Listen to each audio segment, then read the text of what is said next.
All right, thank you.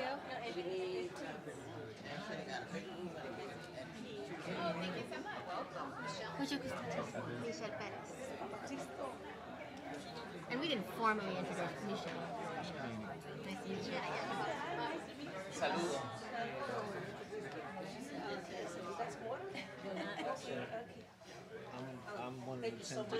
Bienvenido. William, Wilmelia.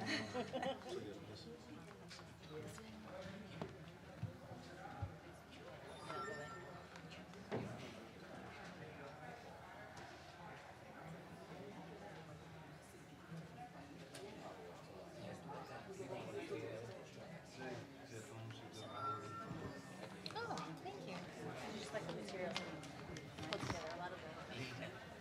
Yo le entregué a la persona que va a traducir lo que yo traje y te traje algo para que lo guarde. No, yo, más o menos. Porque yo siempre que están hablando de llave de la ciencia. Déjame darte la idea.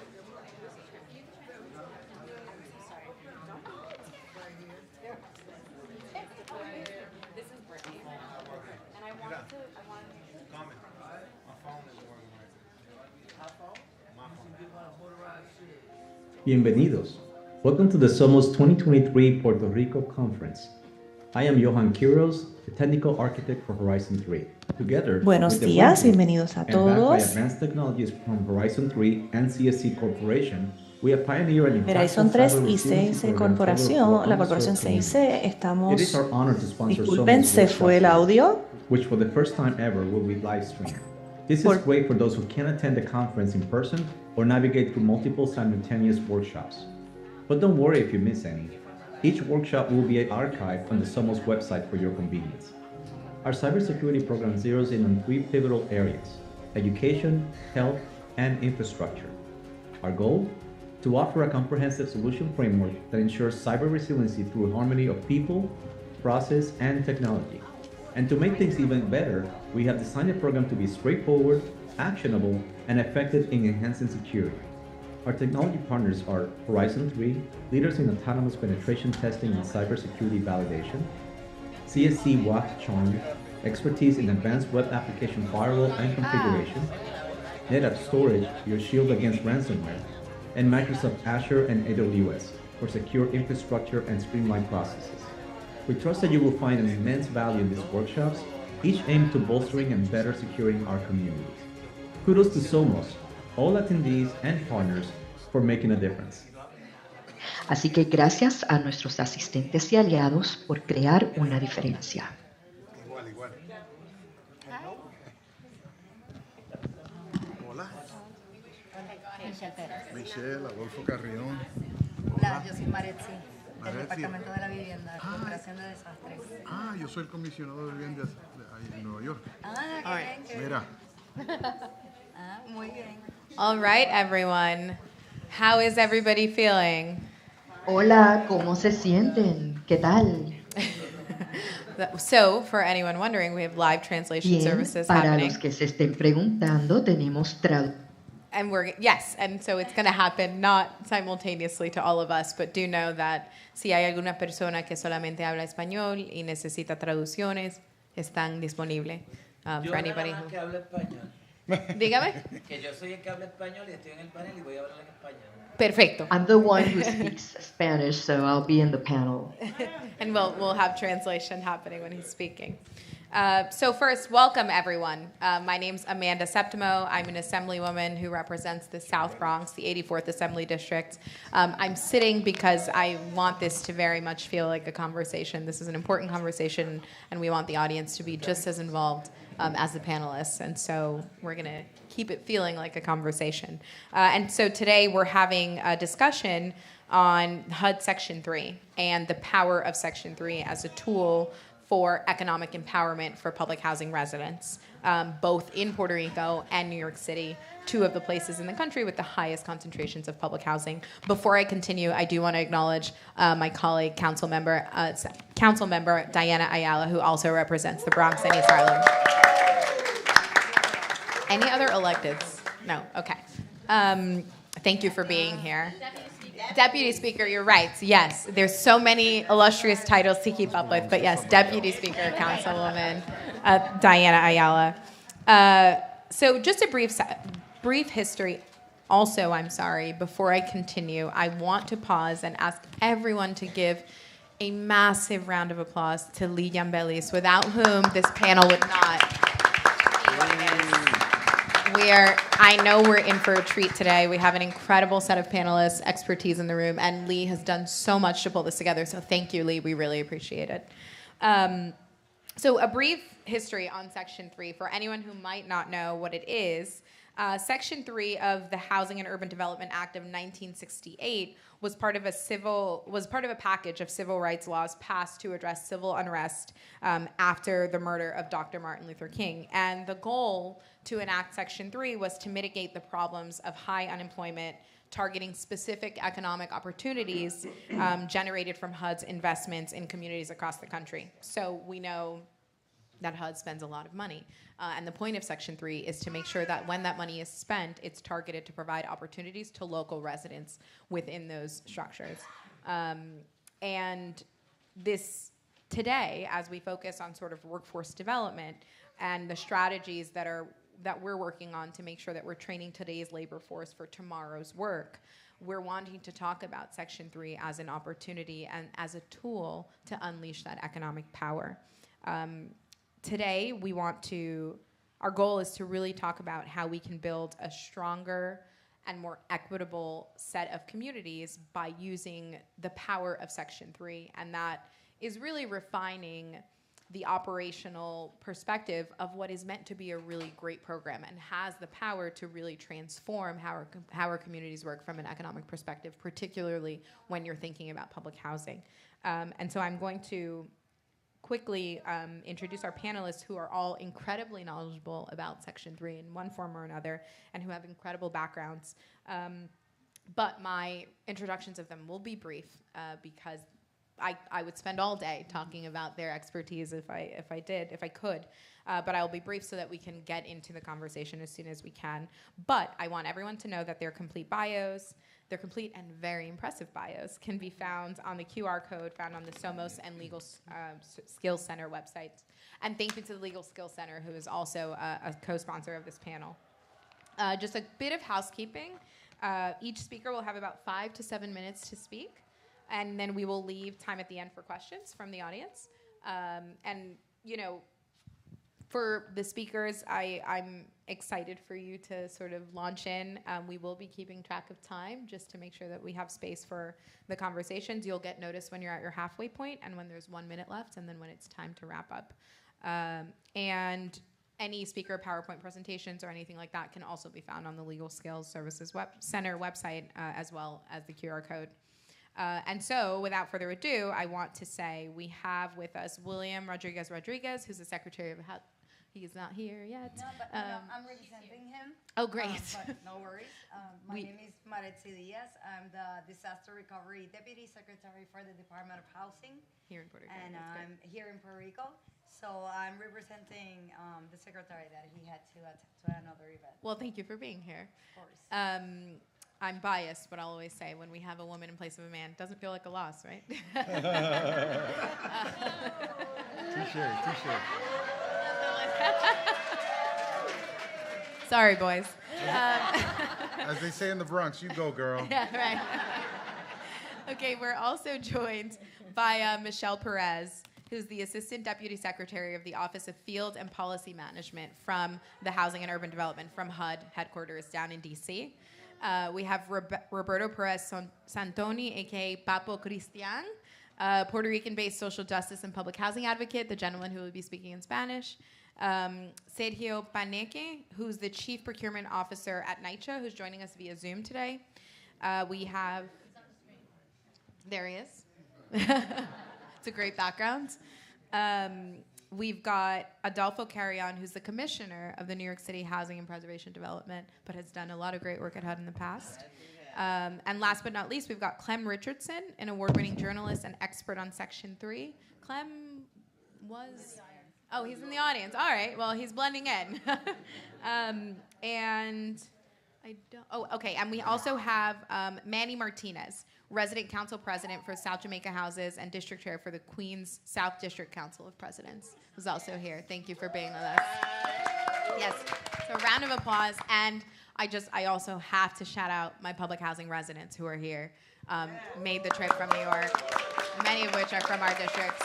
So grateful to have you all here, grounding the experience and keeping us present and honest on what we're working on. So with that, I will now turn the mic over to Secretary.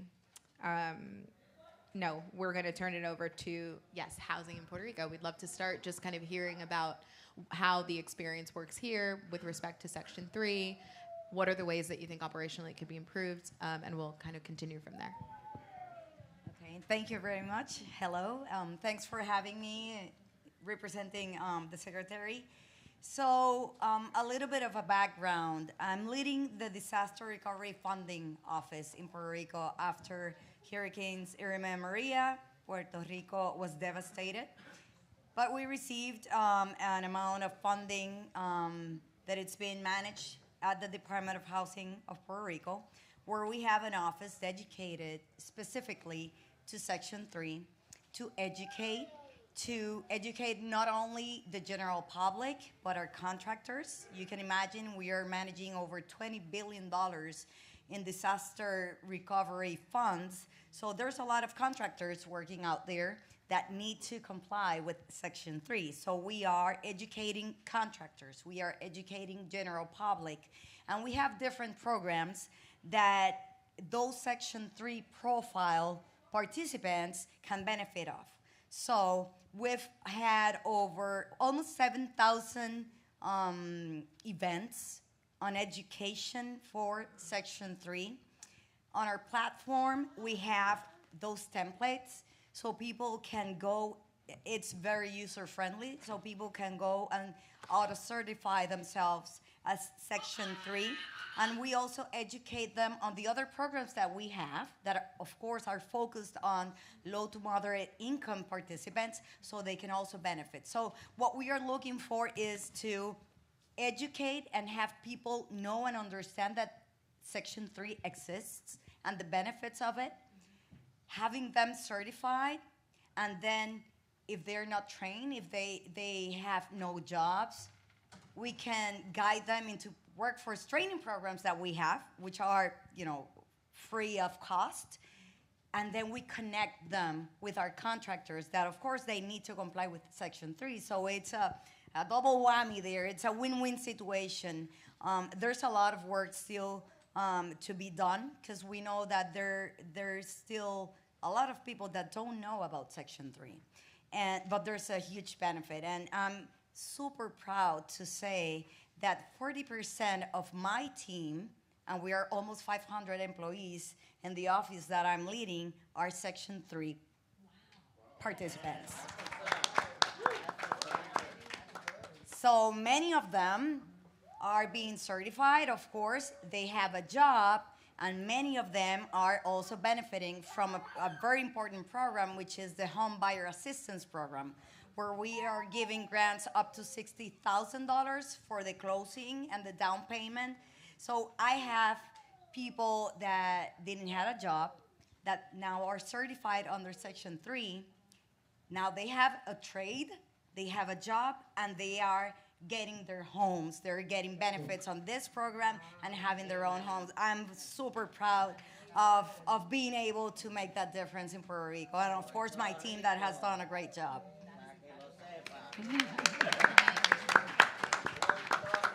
And I think that speaks to the incredible power of the program, right? When it's used, when you really harness this power and it's used as a tool, there's so much that can come of that in terms of transforming people's lives. I also realized when I was speaking, I didn't actually define Section 3. So for anyone who might not know what it means, it basically is a component that makes it so that anyone who receives any HUD funding has an obligation to go as far as they can. It's the language is to the greatest extent possible to provide contracting, training, and employment opportunities to individuals in low and very low income communities, and to prioritize folks who are local residents of public housing specifically. And that is really critical. For reasons I will let these expert panelists talk about. So I'm going to turn it over back to you guys. Well, hi, everyone. Good morning. It's afternoon, no? Afternoon. You never know. Gone so fast. I am Michele Perez. I am the Assistant Deputy Secretary for the Office of Field Policy and Management at HUD. The reason why that matters is because my job requires me to oversee the 64 field offices of HUD all across the country. So I work with the regional administrators, the deputy regional administrators, and the career staff who work in the 64 offices to really be the front door to HUD.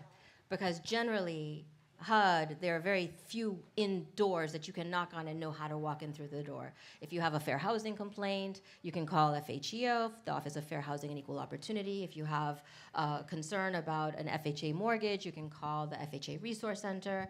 But if you need anything else at HUD, you don't know necessarily who to call. And the truth of the matter is, you don't have to, because it's my job and my office and the people that I work with's job to find out from you how we can triage, how we can support you, and where we need to direct you, whether it's inside of HUD or outside of HUD through other federal agencies.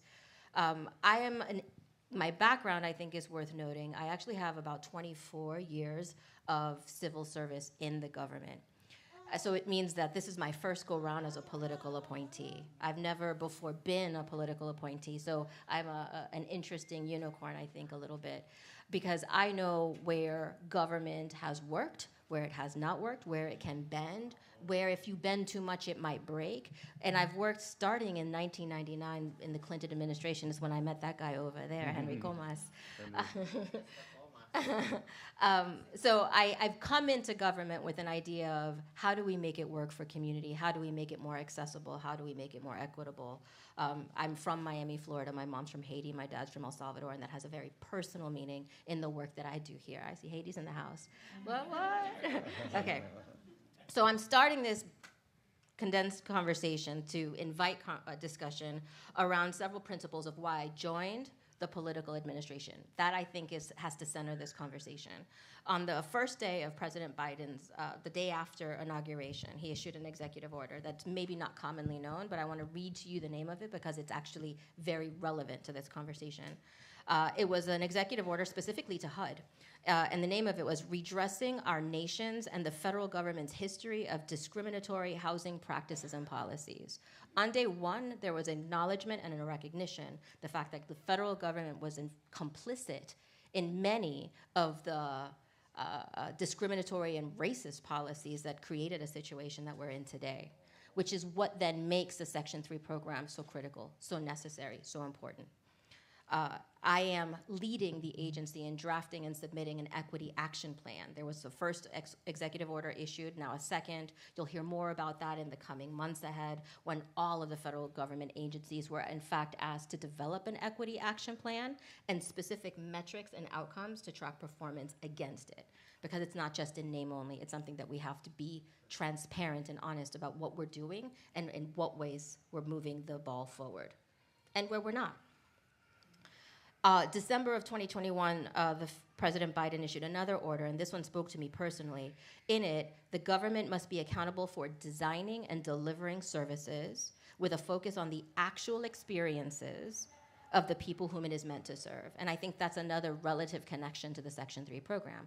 How are we designing and delivering the expectation of the Section 3 program, and what job is HUD doing to facilitate the cities, the counties, the housing authorities to be able to deliver it to the greatest extent practicable, right? It's not simply a line in the ground that we sit and we say, just climb above it, but how do we reach into? I mean, you'll hear more about that from HUD with affirmatively furthering fair housing. We're working on pushing that forward as well.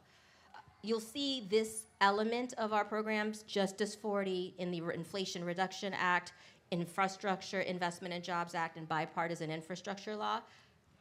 This is one example, CDBG-DR, disaster recovery, where you saw a lot of money, but I'm saying to you that this is a massive commitment of the administration to do this once in a generation investment of dollars to build out infrastructure, to build out bridges, roads, water systems, to abate-led in housing. This is a lot of money that we're seeing that we've never seen before.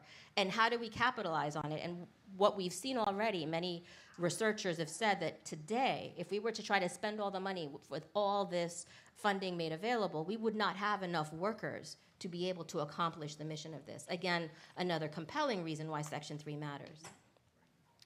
Oh, I jumped ahead, sorry. Next slide, next slide. So all that to say, worker empowerment and worker organizing is, that's where I am now. There, thank you. We were asked to participate on the task force on worker organizing and worker empowerment to talk specifically about the 1968 Section 3. The question is how? How do we do it? There's the spirit of the law and there's the letter of the law. And I would say to you, in working with a lot of our grantees with the change of the new rule, it's not just counting one person worked and I met that goal and that's the end of it. We actually change the requirements so that we're counting labor hours.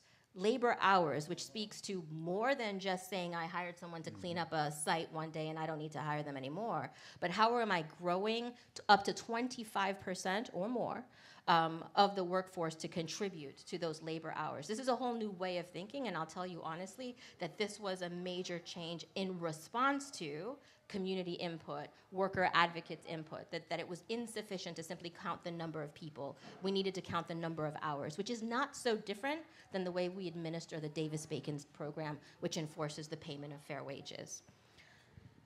Outreach and awareness, compliance and enforcement. Those are two areas that I expect that we're gonna have a lot of conversation about, and I welcome it, I invite it.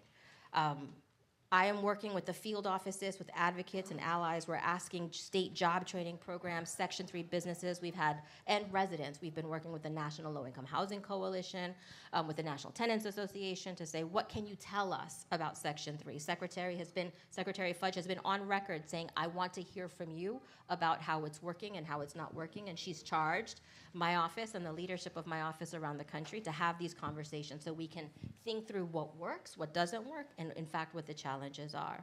I'm going to jump in there on time, Sure. but there's so much more to come back to, and I'm sure Fair we're gonna circle back.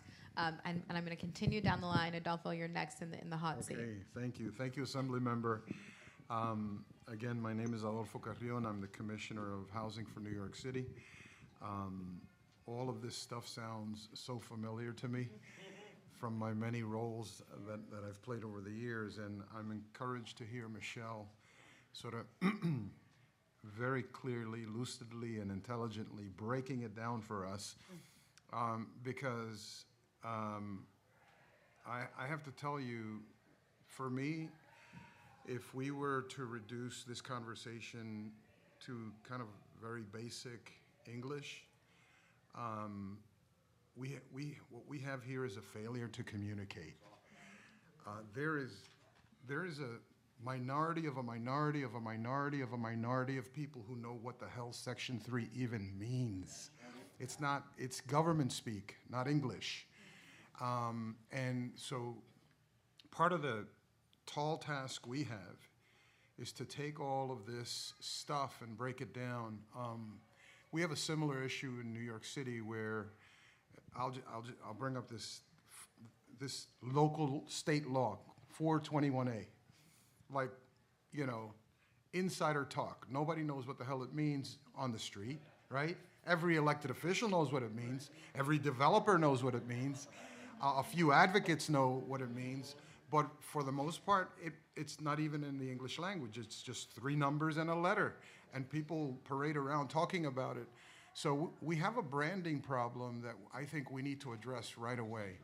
The New York City Department of Housing Preservation and Development is the housing agency for New York City charged with developing affordable housing, preserving affordable housing, keeping housing safe, lead-free, other toxins-free, working in partnership with the host community, the City of New York, and all our residents.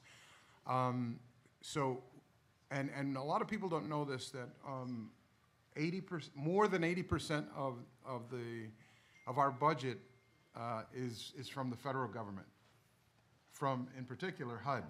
more than 80% of New York City Department of Housing Preservation and Development's budget is from the federal government. So we're one of those, there are 2 public housing authorities in New York City. One that everybody knows, the New York City Housing Authority, or NYCHA, and then there's another one, which is the Department of Housing. We administer Section 8 vouchers, we use home funds, we administer community development block grants to the tune of billions of dollars. So we are one of those entities that are the recipients of these 1968 Section 3 funds.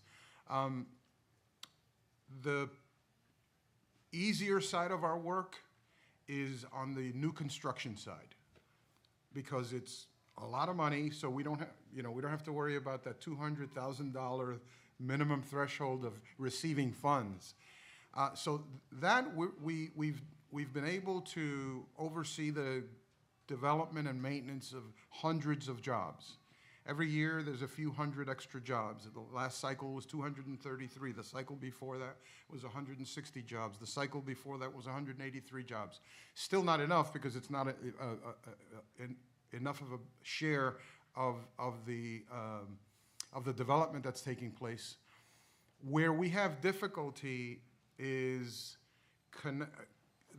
working with on the procurement side.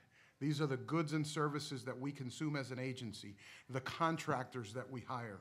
We hire contracts to do emergency repair work.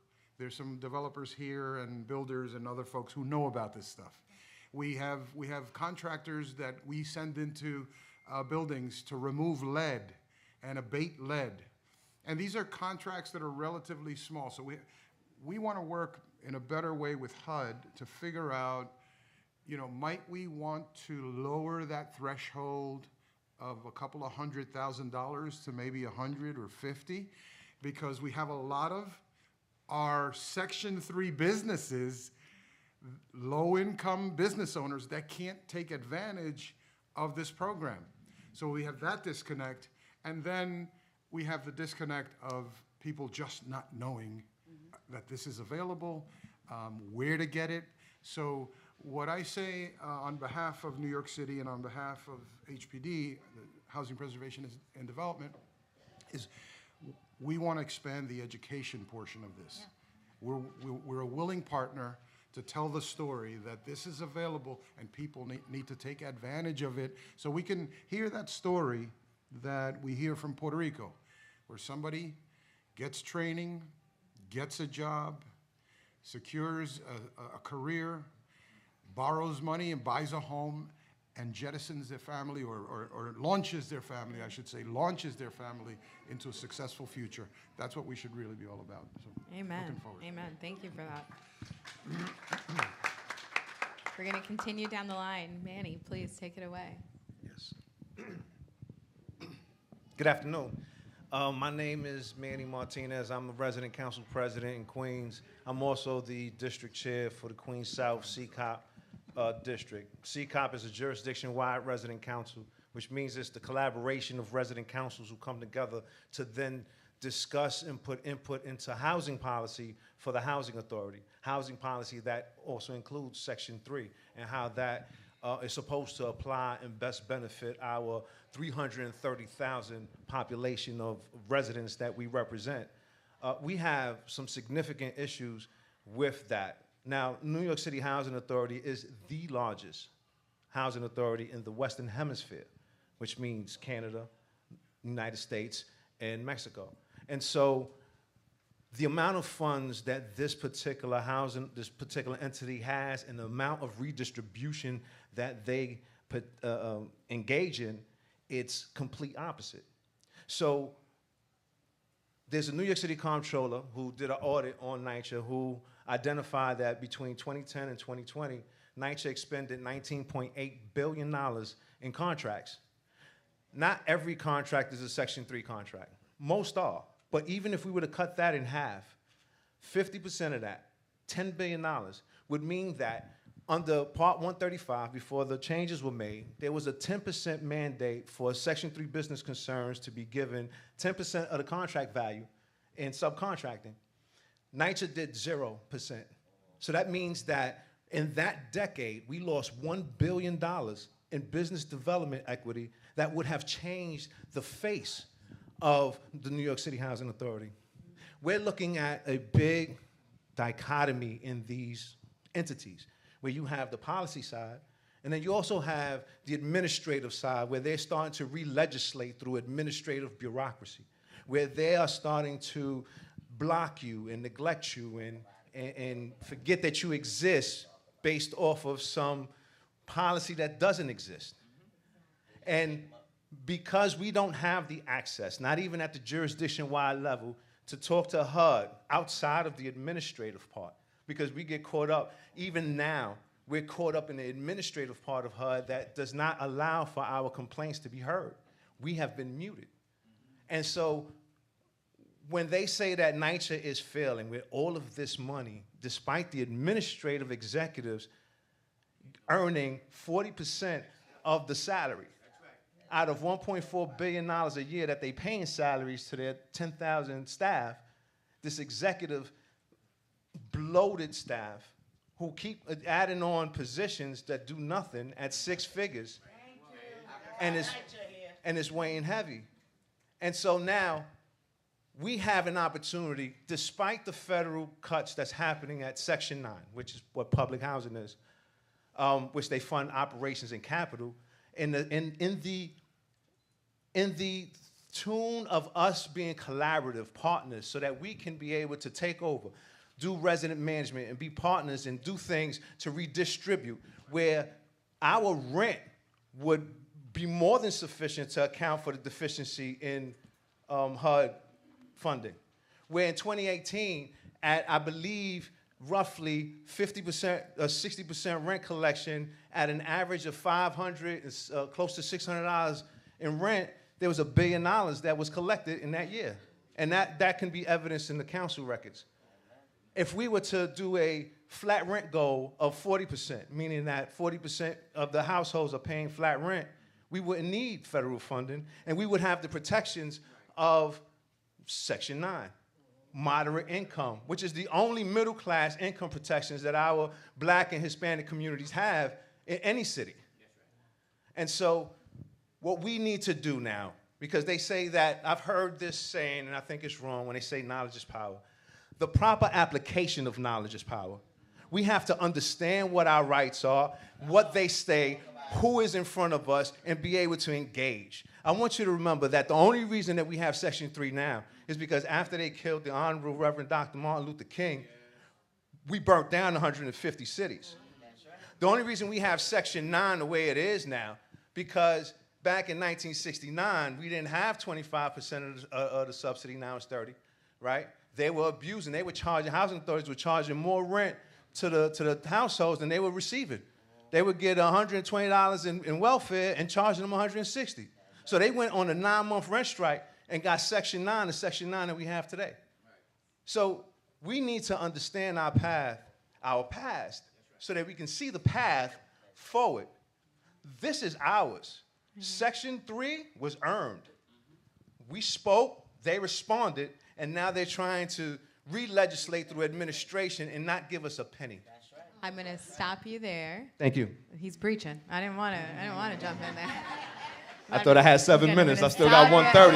I still got 1 minute 30 right here. My staff in the back. I still got 1 minute 30, but no problem. The I got timekeeper you. in the back. It's above my pay grade. Okay.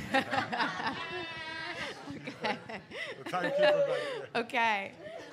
But thank you for that. No, and we'll come back to each of you because you're each saying so many incredible things that I want to pull out more. It's scary to a lot of people, believe it or not. Amen to that. Okay, so now we're going to continue with Papo Cristian. Le toca a usted. Muchas gracias. Gracias a usted. Bienvenidos a Puerto Rico. Welcome to Puerto Rico. Thank you. Welcome to Puerto Rico. Thank you so much, everyone. Yo hablo bien claro. I Hablo en speak español. very clearly. I I speak speak in just a Spanish. few words in English, but my idea come to my mind in Spanish.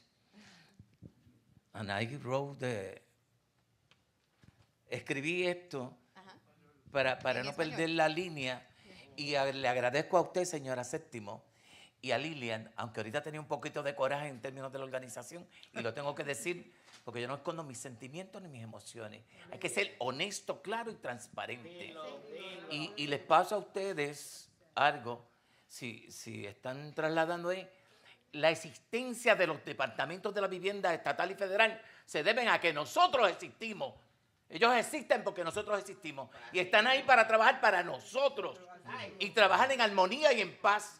Y con decencia y con honestidad. Les leo. Yo les confieso que mis experiencias con la sección 3, y miren que yo llevo años trabajando bien duro y voluntario y sin paga, como muchos de ustedes, que no nos dan un centavo, lo hacemos porque creemos en la democracia, en la libertad y en los derechos. Dame un segundo. Translator, do you want to translate some of that? Yes. Translate the first part. Yeah. Please, if you can hear me. Okay, I will translate because I don't know that she can hear me. He was. Oh, okay, go for it. Sigo. Should I continue? Yes. If Yes. anybody can hear me, we're translating this English channel. If somebody can tell Yo her, le please. entregué este documento a los I gave this document. Lo que pasa es que la sección 3 es tan importante What happens is that que me puedo section salir 3 de la is línea. so important Porque esto nos afecta a todos nosotros, because this tanto affects en el all estado of de Nueva us, York como en toda la nación. both in the Y hay unos state of bandidos New y unas York and in the bandidas. whole nation. Hay unos bandidos y unas bandidas que están en there's HUD y en la vivienda people there pública who y are no stealing implementan in esto, public lo housing, ocultan. do not Nos implement dicen, this. parece que nos están haciendo un It favor. seems as Y if les they were recuerdo doing us a favor, and I would like to remind que all of esto you viene de la sección 3. that Y this recuerden comes ustedes que en la from nación section hubo 3, and 20,000 you will problemas. remember Cuando se that dan cuenta que hay in the Jamaica pobreza, there were que hay problems racismo, when they que hay realized clasismo. that there's poverty, that there's Entonces racism, es que that implementa there's la sección 3. Pero qué bueno, racism. That's when qué they implemented bueno, section 3, right? qué bueno, Isn't porque that nice? son oportunidades que nos That's dan. great, that's great, Y because escribí, those opportunities pero mi experiencia con la sección 3, yo pensaba que aquí en Puerto Rico era que te hacían el favor de los que te administran en el Departamento de la Vivienda de darte un trabajo. Miren, en mi vida, y lo hablaba con... Nunca, y mira que he cogido talleres con vivienda, con los privatizadores, pero nunca nos hablaron de la sección 3. Y hacen cosas, algunas cosas buenas, porque hay que aceptarlo. Paréntesis. En la vida tenemos que hablar claro y transparente y decir las cosas como son, sin ñe, sin tapujos, aunque le caiga el sello que se lo ponga. Okay, dame un segundo para traducir un poco, para que no se pierda todo. Okay, I'm going to translate a more condensed version, but he's been an advocate for many years, has been fighting relentlessly, has talked about how he's been the recipient of jobs, he's seen other people make it work, and you have to give credit where it's due, but that there have been many, many, many opportunities where people are helped and are simply treated as if they are being done a favor. And that in all of the times encountering programs with HUD, there has never been any conversation about Section 3 and its availability. Ahora usted. Y para el traductor estoy en la página 4 y lo tengo que leer porque lo siento dentro de mí mismo. Mi censura a todos ellos y ellas, y me refiero a las autoridades estatales y locales y a los que les pagan para que nos administren, porque nos han ocultado información de la sección 3 que es tan importante, que se pide la colaboración de la comunidad y se le indica en los reglamentos de HUD y no nos llaman y no nos dicen, como si nos estuvieran haciendo favores. Y el gobierno ha implementado ese dinero pues para ayudarnos, para mejorar nuestra calidad de vida, para que seamos independientes económicamente, para que levantemos a nuestra familia, a nuestros hijos. ¿Y sabe lo que me duele, señora Séptimo, de que está allá en la Asamblea de Nueva York? ¿Cuánta gente conocemos que han muerto, que están presos, que no se les dio la oportunidad de desarrollar sus destrezas de trabajo por los bandidos y las bandidas que a veces nos administran? Que entonces nos sirven muchos títulos muy finos, muy sofisticados, pero no tienen corazón. Y hay que tener mente y corazón y un sentido de humanidad para ayudar a la gente pobre de Puerto Rico y de los Estados Unidos y del mundo. Hay que tener humanidad. Y la sección 3, gracias por invitarme. Claro, La gracias a sección usted. 3 es importante. Gracias. Y hay que pelear por esto. So voy a traducir, gracias a usted. He talked more about, again, how this is a really important program and it needs to be shared with people, and how the people who are working in HUD and administering this work have a lot of titles, have a lot of power, have a lot of responsibility, but are not meeting their commitment to helping people who are poor. And how it brings him great sadness to think about all of the people who have died over the years and who never had an opportunity to improve their life, their station in life, that of their family, of their children, because they weren't given access to a program that they should have access to. And he said, this is important and we need to keep fighting for it. Y no me puedo quedar con este otro paréntesis, perdóneme. No, por favor. Que usted es la asamblea allá y les pido un poquito de privilegio de tiempo porque no domino su idioma y lo siento, pero me gustaría tomarlo. Yo tengo 3 hermanos nacidos en Nueva York y mi mamá vive allí, va a morir allí, quiere que le entierren allá. Estoy en la página 5. En una sociedad disque democrática, liberal, capitalista, es una falta de respeto y un atropello y un crimen que no ayudan a los sectores más marginados del país, con herramientas tan importantes como la sección 3. Esto es una herramienta súper importante. Esto hay que pelearlo bien duro. Carrion, que yo lo conocí a usted cuando estaba allá en los Washington, D.C., con los pinches hand cream. Pero yo lo conocí aquí en Puerto Rico en una actividad que usted vino. Sí. Que no me dejaron hablar. No me dejaron hablar por la maldita politiquería en este país. Y sigo en la página 5. Y me cito a mí mismo. Bueno, tenemos ya el último minuto, si puedes. Sí, okay. Lamento no poderles decir más, no poder trasladar, pero el punto que es, gracias por invitarme, la sección 3 haga que la implementen las autoridades estatales que hacen cositas que son buenas, porque hay que decir lo bueno y lo malo, pero hay que implementarla más. Tenemos que pelear por la sección 3 para que desarrollen nuestras comunidades, para que nuestras comunidades echen para adelante, para que seamos buenos ciudadanos. Tanta basofia y tanta basura que hablan de libertad y democracia y no la ponen en práctica. Y todos tenemos los mismos derechos, los hispanos, las personas de color, los de quien sea. Y es vergonzoso que y cierro con esto. Gracias. Ahora voy a cerrar.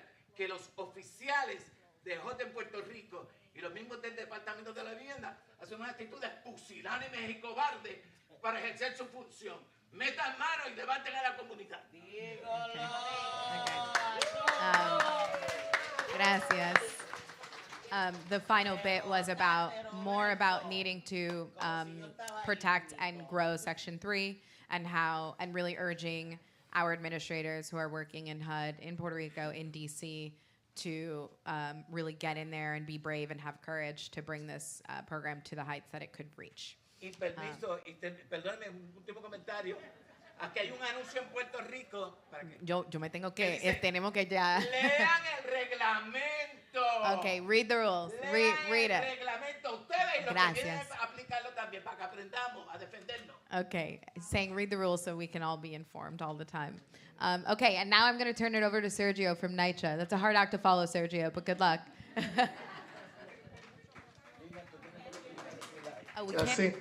Good afternoon, everybody. My name is Sergio Paneque. I'm NYCHA's Chief Procurement Officer. Special thanks to Assemblywoman Septimo for inviting me today and organizing this special panel. I'm especially excited because I was born in Rio Piedra, Puerto Rico, and now I'm blessed to participate on this panel to further the economic opportunities for our residents. So many thanks to you all. And thank you, Lee. I appreciate it. So I got a quick presentation. I would like to say that, Mr. Martinez, you're holding us accountable every single day, and I thank you for that, sir, and everyone that's there representing NYCHA. What I'm going to talk about today is where we were, where we are, and where we're going. But I cannot thank enough Mr. Martinez for the courage that you have. I wish I was there, to be with you today, but I look forward to meeting up with you when you get back. Have a pina colada for me, please, sir. So if you could, first slide. Because I cannot see on the screen. Let me get my deck up real quick. So first slide, where we were as an agency, and as you've heard Mr. Martinez and some of the other speakers, Some of that was very incumbent within NYCHA as well. We had an antiquated contract procedure resolution. It was something that was developed in 1978. Rarely was it updated. It didn't include any diversity policies. It had no chief diversity officer. There was no dedicated unit within procurement. It was blended amongst all sorts of different parts of the organization. There was no compliance tool. It was all a paper-driven process. Conflate, confuse, really, not really reach the outcomes that our residents expect for us, like Mr. Martinez was saying, about leveraging those billions of dollars for those economic opportunities that they should, be benefiting from. There was no staff training or education. Nobody really understood, the importance of the Section 3 legal requirements, and just the lack of an overall strategic plan or approach with respect to procurement. Next slide, please, Jacqueline.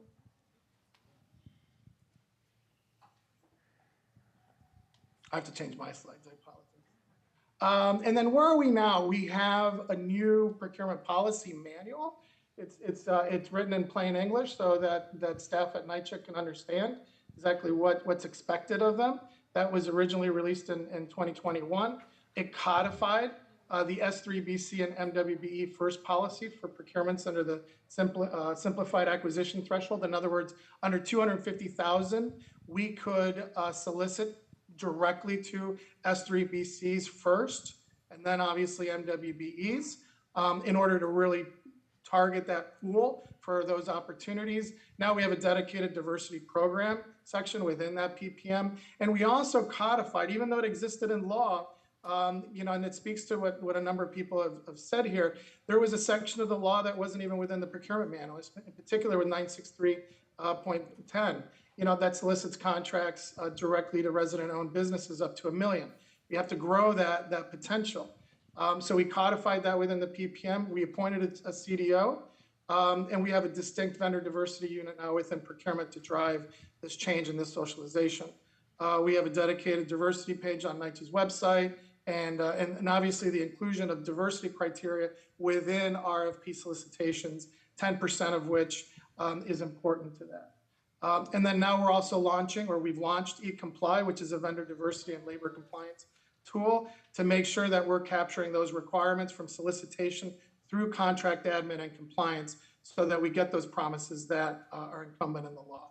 And then again, everything is about education, training, and culture, both internal to NYCHA and external. In the last year, we've conducted 60 training sessions that have touched over 2,500 staff that are responsible for procurement, either at the neighborhood level or centrally. And then we've outreached to a number of existing vendors to ensure that they're registering within the new eComply registry so that they can see these opportunities, conducted those training sessions on new rules throughout the department, and again, publishing the rules and whatnot within NYCHA University. So when new employees come in, they're being educated right from the onset.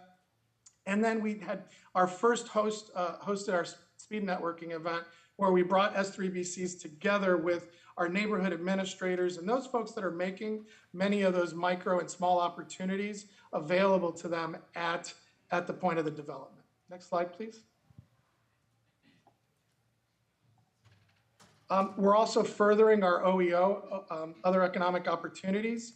In a lot of cases, professional services is a significant part of our spend at NYCHA, and yet we weren't realizing those benefits back into the residents.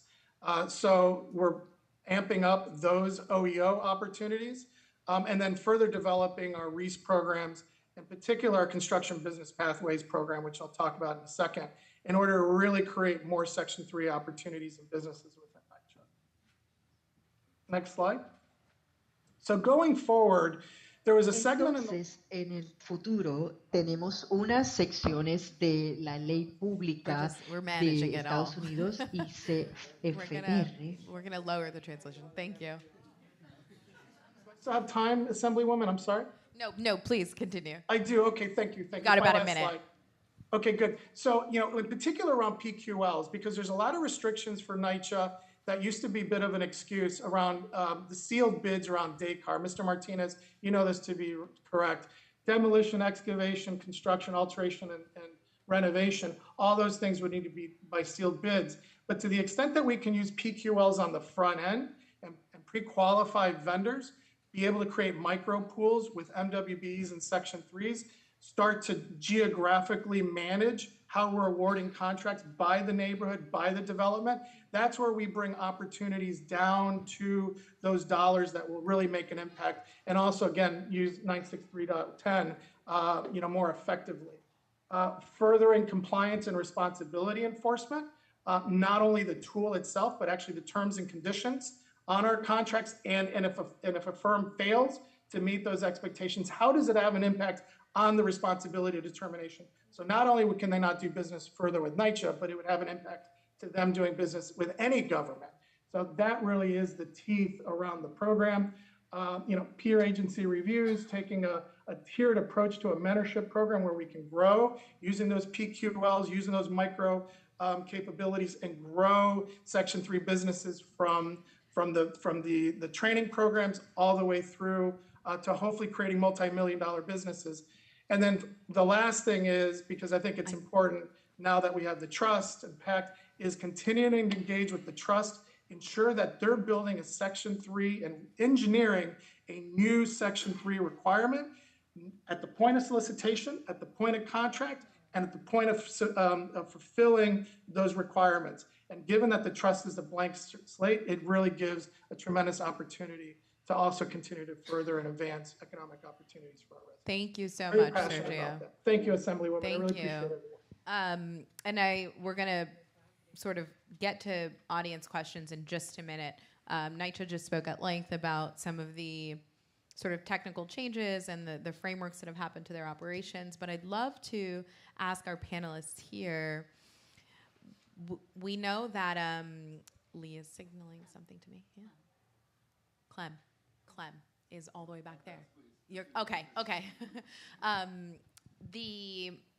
I'd love to ask, so Section 3 has been on the books, right? It's been the rule. And for whatever reason, we've felt short of the mark in several ways over the years. And so I'd love to hear from you all the hard question of what is the thing that has been missing? Is it just the will? Is it just prioritizing? How do you get to a place from aspirational in terms of the goal to reality of this is how it happens? So I'd love to hear from the panelists. What are your thoughts on how you get to a place of realizing what's the thing that's missing? So I'll start.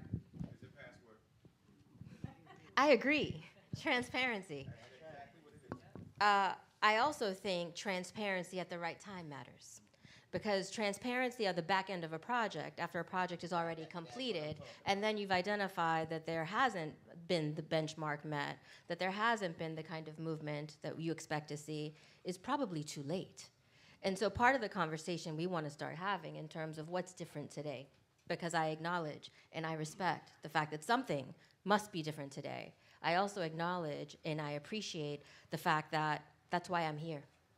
Part of our approach is engaging directly with the people who are actually touching, feeling, doing the programs, the people who have the feedback to offer. And what we know is looking at the numbers on the back end isn't going to get us to better outcomes. So how do we look at the numbers on the front end? But how do we create an environment that facilitates the opportunities with all of the practical players on the table? Let me make an example.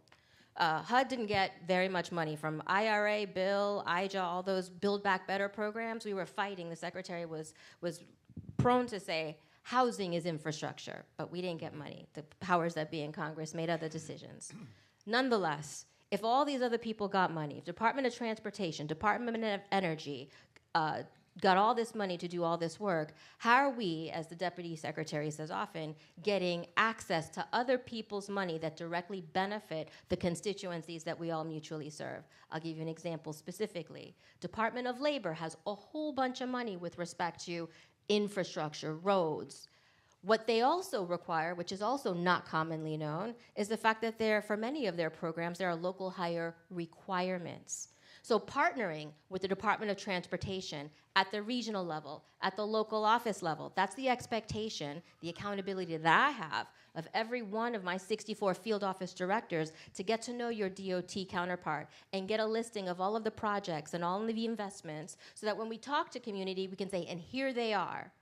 And when they're drafting their notice for funding opportunities and they're seeking folks to bid on them, that we have articulated in the notice of funding availability that housing authorities and other eligible Section 3 applicants are built into their program requirements, because it's not just enough that they do it in HUD programs. It's all federal money. It's all federal money. Department of Energy has a whole bunch of money around weatherization. We were talking about lead-based paint. Well, if we're talking about in Puerto Rico specifically, New York, resiliency, climate sustainability, then we have to talk about ensuring that when we are in fact building, that the properties are able to withstand and protect the whole definition of shelter, no? And in that instance, Department of Energy has a whole bunch of money to pay for training and certification for weatherization. And guess what? That's a green job that has a complete career ladder for the future of green building in this nation.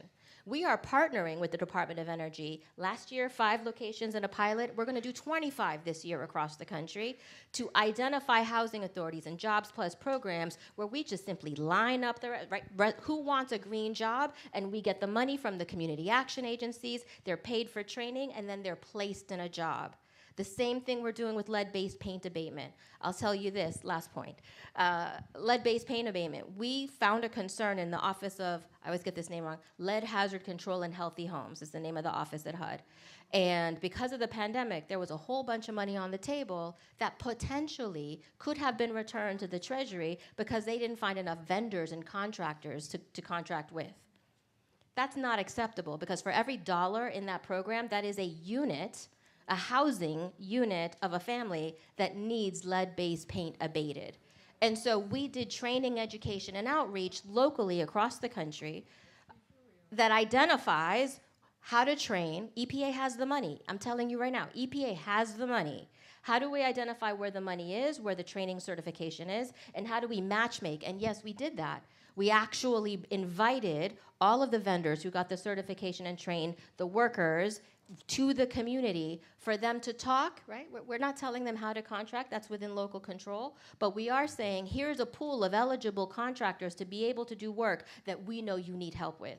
This is how government can come to the table a little bit differently. That's how we're trying to do it differently.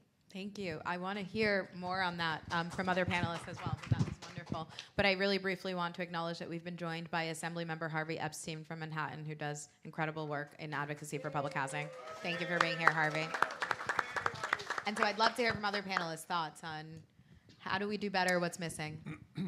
So, I want to go back to the idea of transparency and simplicity. You can hear a government official talk, and a river of acronyms comes out, right? And I couldn't even understand some of the stuff that's being said. And I'm commissioner of housing for 22 months in New York City, and I've banned acronyms. So yeah, it's like ridiculous. It's insider speak. Insider speak. I don't know what a PPL is, and our brother Sergio is going to have to tell me later. I'm just kidding. I know what it is after 22 months. But so in that spirit of simplicity and transparency, I think a lot of government programs start with good, sincere intentions. There was a reckoning in the United States in 1968. By God, I thought we would have advanced so much further by our lifetime and today, and look at how we've backslid in so many ways. But the intent was there, and what we fail with is the execution. How do you, Manny brought it up, Roberto brought it up. How do you get this done if people don't know about it?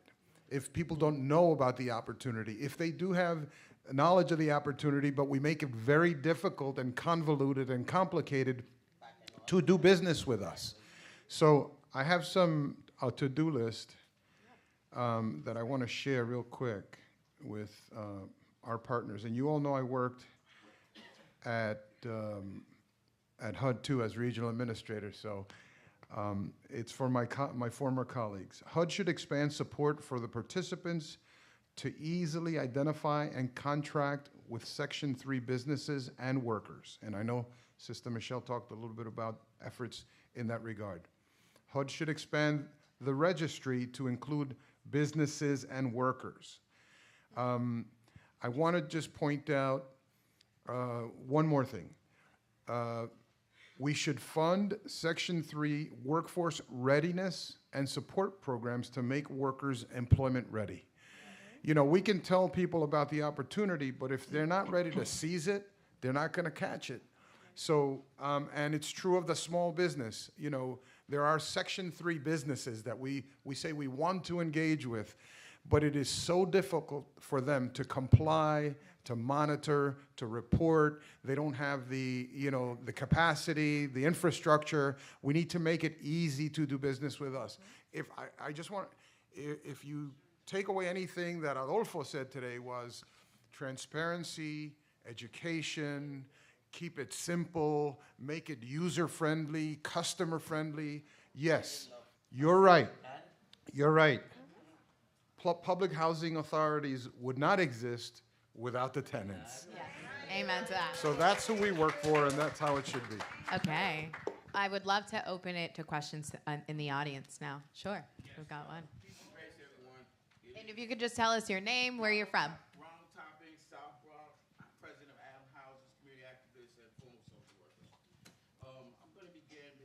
First of all, I thank you, Amanda, for having this. This is very important. I thank all of you panelists for giving us the information that is desperately needed. And thank you for saying what you said, even though she was translating back here. Yes, one of the problems that I see, if you had to look at what all the particulars are and problem solving, the first thing comes to my mind is a password would be discrimination, is what we're dealing with. Okay, secondly, with contracting of trainings, it's not being fulfilled to its full widest potential.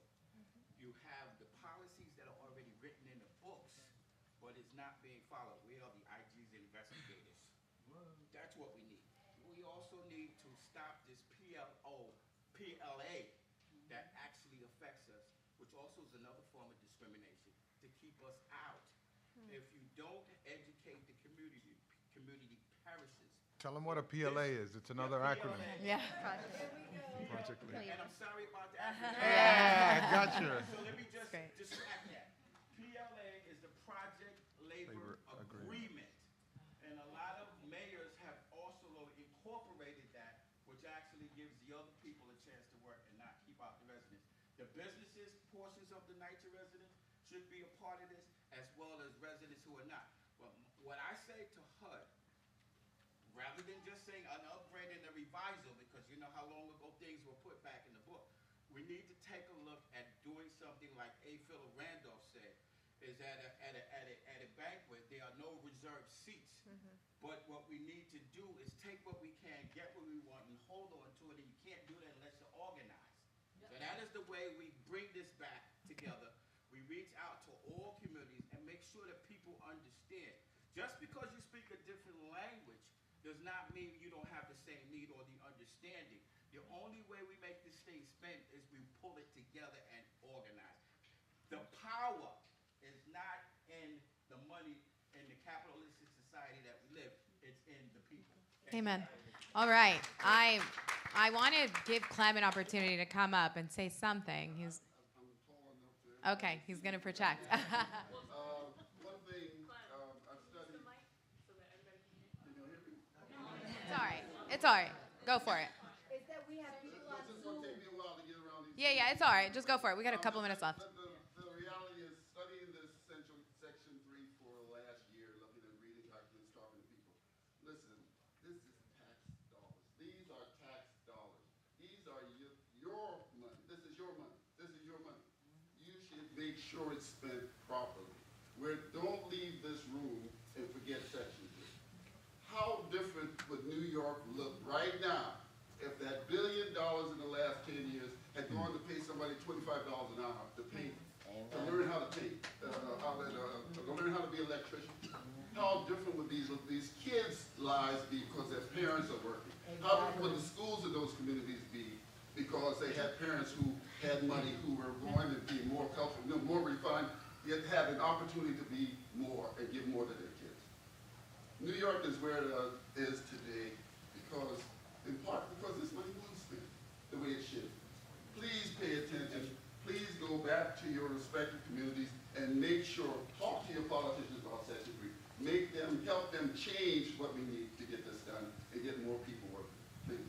Thank you. Other questions?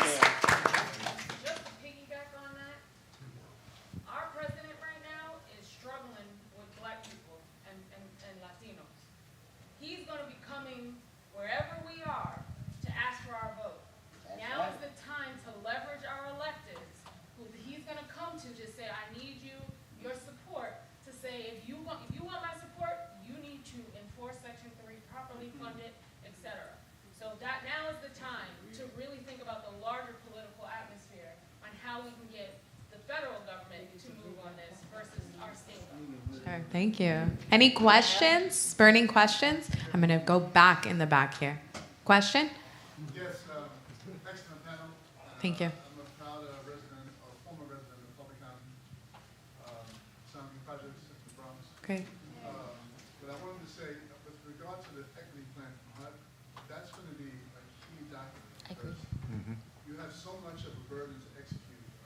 I'm just interested in being able to make sure that as a minority-owned business, that was formerly Section 3, but at the risk of being Section 3 again, because of the lack of opportunities, that document is going to echo throughout the whole country in terms of how you do it. So I hope that as you're looking at developing that you're able to get input from some of the advocates, some of the people who are here to ensure that it's representative and balanced from programmatic standpoint to deliver the outcomes that I'm sure will help us. Can I respond just to 2 seconds? One of the things that we learned, we actually met with Section 3 companies as part of the analysis within my first 6 months on the job. And the biggest challenge that they said they had was bonding, insurance, legal assistance, and ultimately notification and awareness when the HUD-funded agencies were going into procurement.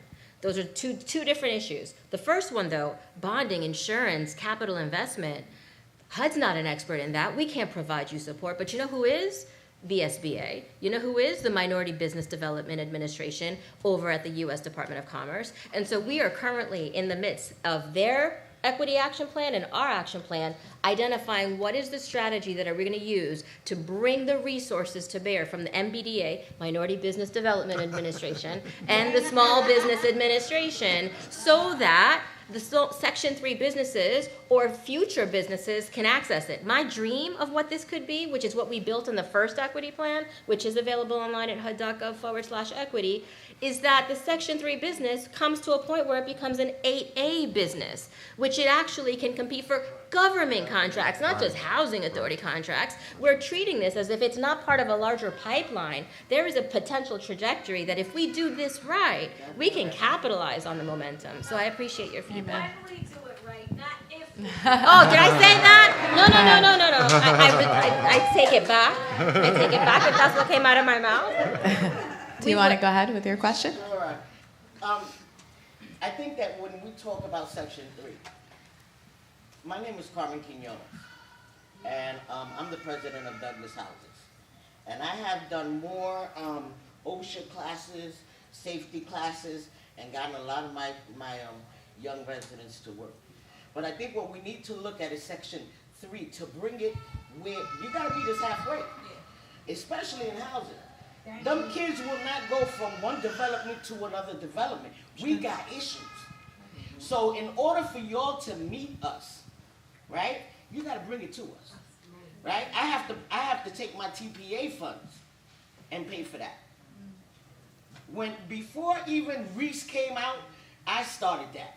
As soon as I started doing that, then Reese came out with it.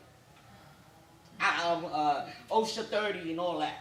They took it from me, and that's okay because I'm occupying nature. But you gotta meet us halfway. HUD definitely. Listen, I'm glad that you came, but your boss, she don't take calls and she don't do nothing when. We're getting political. We're getting political. I want to go to the back. Because she has to meet us halfway. How are we gonna work with HUD if HUD doesn't want to work with us? Okay, we hear you. Thank you so much. To the back. I'm going to go to the back. Yeah. To him. I'll come back. Yep. First and foremost, I do want to applaud NICA in regards to using Section 3 because I do believe this is a great program to help with the disparity within the disparity. My name is Jose Rosales. I'm with RG. We're CPAs. One of the big issues that we had when we were actually bidding for a proposal was that finding qualified or pre-qualified firms, right, that were Section 3 firms. When we looked at the list, pretty much the two businesses that were there were either already out of business or just didn't exist. Okay. When we started trying to identify, okay, well, if we can't find the actual firms, can we find the Section 3 workers? So we started speaking with, let's say, the universities, right, in the city. And when we started speaking to university, it was the first time they were like, Section 3, talk to me about this. I'm like, man, I'm the first person to talk to you about this. So what is being done to be able to help even our students? I know we're talking about blue collar, but even in professional services, to start giving them the advantage to know, hey, how can we identify you as a Section 3 worker? Because even my firm, when we're starting to look for them as a Section 3 worker, it shouldn't be so difficult that it's like we're starting the conversation. It should already be done. So what is being done to already have those conversations? So our students are already aware of this, whether in law or CPAs like myself or otherwise. Thank you. Who wants to take that? Great question. I'm just going to let him get an answer first to his question. Me? Sure. Okay. I'll say two things. One is the database that you made reference to earlier. One of the first things I saw when I got into the role in February of 2021, I said, show me the database. And they showed me the database, the Section 3 Spears business opportunity portal, right? The number of workers. And I said, can you tell me how many hits this database has had in the last 3 months, 6 months, 9 months, and year? And then can you tell me how much money we've spent building this system, maintaining this system? And what outcomes? Do we actually have any outcome measures that can track the people who are on it with the actual jobs that they got? So if we can't do any of that with a system, then it's not much worth a damn, right? So we need to reorient ourselves to what are the systems that work. And that's an organization to organization relationship, which is why HUD anyway is spending time sitting together with the housing authorities and with the entitlements to say, the cities, the counties, the states, to say, do you know who the community is? And if you don't, let's go find them. That's part of the relationship with section, the SBA, because I asked them how many people apply for 8A and how many don't get it, because it's a mountain to climb to that. And that's a complete pool that we could do. So that's one. On the universities, I would tell you we've entered into a memorandum of understanding with Campus Compact. Campus Compact is a combination of city and metropolitan area universities, HBCUs, HSIs, historically black colleges and universities, Hispanic serving institutions, who have anchor institutions in the communities that we all live. And the question is, how are they holding themselves accountable? We talked about SBA and getting them legal assistance for a small business. Well, that's what the university can do. We're talking about students. You know how many students are homeless? Do we know that the reality between HUD assistance and the attendance of university students are in many cases one and the same? So having those relationships from a place-based orientation and bringing all the parties to the table, again, is what our field offices are positioned to do. So get in touch with your field office director. But thank you for that question, because it sounds like it's a breakdown in the system that they're working on fixing, but not maybe all the way there yet. I think we only have time for one more question, so I am going to move on. I'm going to go ahead. First of all, I want to thank you for doing this panel, for having a resident leader who people respect, and for having our voices. My biggest fight since I've been president of Alfred E. Smith Housing and now CCOP member is that we, the residents, can speak for ourselves. No doubt. And that we have leadership. And just for the record, public housing has produced some of the most responsible leaders in this country. Supreme Court Justice, we have somebody who's planning the education, UFT leaders. We only have all 1 of minute this, left. All of this public housing. So I just wanted to thank you. Our biggest question My question is, how do we proceed, we, the leaders, all these, because it was a fight to get here with HUD. I heard. I'm sorry. Not her fault. Not her fault. She's on our team. That's all right. I'm receiving it. I receive it, and I accept it, and I'm sorry. We would like to meet with you and have a conversation, because there are presidents all over here, and in the room, and watching, because I actually zoomed in so that they could watch, even if they're in New York, to hear you. When can you meet with us when it comes to this, especially on Section 3? Because We really most need of to us start. have some kind of connection, and we have contractors that are all over our place, and we are totally blind. We are happy to help facilitate continued conversations, and we're right at time. But I want to say thank you also, by the way, to Edna Handy, who played a major role in pulling this together. If we could give her a round of applause. That was an oversight on my end, and I'm sorry about that. But I want to say thank you to all of the panelists, spectacular panel. I want to give you all a round of applause, please, to these incredible experts. This has been a wonderful panel, and really it's the start of so many great conversations that I know will continue. We're going to come back here in a year and talk about the progress we've made on Section 3. So thank you for being with us today. Thank you, everyone.